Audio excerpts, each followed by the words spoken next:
যখন আপনি আল্লাহর উপর ভরসা রাখবেন, তখন দেখবেন আপনার কঠিন মুহূর্তগুলো সহজ মনে হচ্ছে।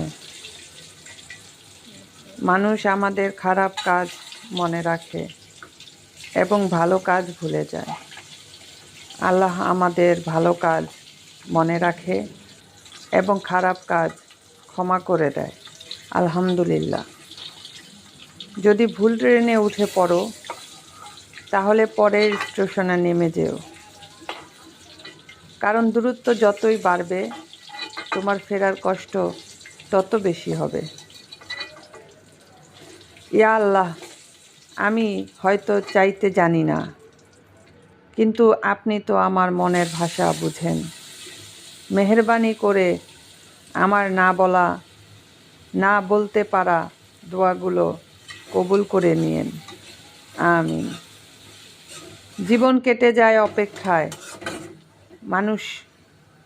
মানুষের কখনো সুদিনের অপেক্ষা, কখনো বা দোয়া কবুলের অপেক্ষায়। জীবন আরও সুন্দর হতো যদি সময়ের আগে কিছু মানুষ চেনা যেত।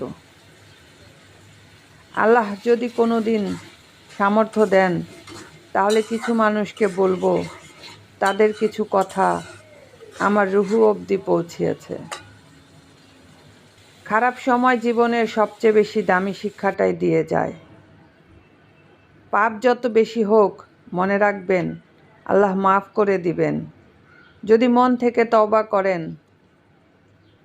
নীরবতাও এক ধরনের অভিযোগ, যা বোঝার ক্ষমতা সবার থাকে না। সত্যি, খারাপ সময় চলে যাবে, কিন্তু মানুষের দেয়া আঘাত, মানুষের দেয়া কষ্টগুলো আমাদের মনে থাকবে।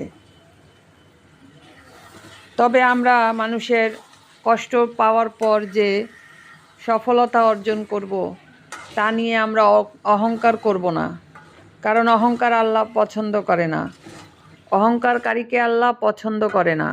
তারা ভুল করেছে, তারা আমাদের কষ্ট দিয়েছে। আমরা তাদের মতো যদি কষ্ট দেই তাদেরকে বা অন্য কাউকে, তো তাদের মধ্যে আর আমাদের মধ্যে কি পার্থক্যই থাকবে? আমরা মাফ করে দিব। ক্ষমার মধ্যে আছে শান্তি, আর ক্ষমাশীল ব্যক্তিকেই আল্লাহ পছন্দ করেন। আমরা যে যার জায়গা থেকেই অসহায় মানুষের পাশে দাঁড়াবো। পৃথিবীতে অনেক ক্ষুধার্ত মানুষ আছে, যারা একবেলা খাবার পায় তো আরেক বেলা পায় না। আমরা তাদের পাশে দাঁড়াবো, ভালো কাজ করব, সৎ থাকার চেষ্টা করব।